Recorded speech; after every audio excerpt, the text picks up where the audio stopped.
Hello, today we're going to take a look at how to create and manage schedules within QxControl. You can see on the left-hand navigation toolbar we are set to the Schedules page. You will see two default schedules available, so we have Always and Never.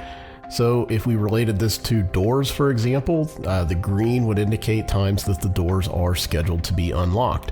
So with Always, the doors are always unlocked. With Never, the doors are never unlocked. Now, using the floating action button here, we can actually create our own by choosing Add. And we just need to give the schedule a name. You can add a description if you would like.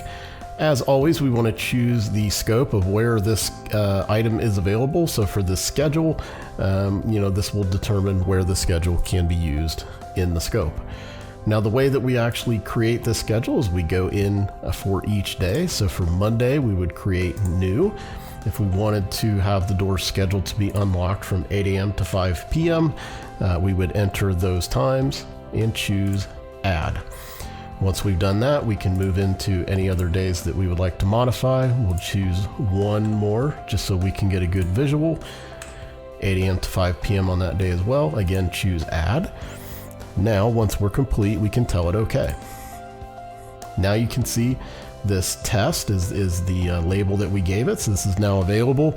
You can see we chose 8 a.m. to 5 p.m. on Monday and Thursday as the times that the doors will be scheduled unlocked. You can go back again and edit by double clicking, or from the fab we can choose edit. We can also delete if we'd like to delete this schedule and build another one. We can also go down to holiday sets, and I want to point out that we do have the ability to choose and schedule ahead of time holidays where we can go against the normal schedule and keep the doors locked. So what we would do is go down to holiday sets, choose Add, and this is where we can create a new holiday set.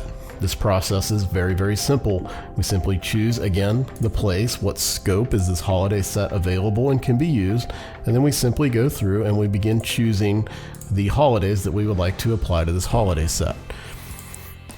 Once we've done that, we can go in here and we can actually see a list of the holidays that are applied, and if we desire, we can go back and change that scope later.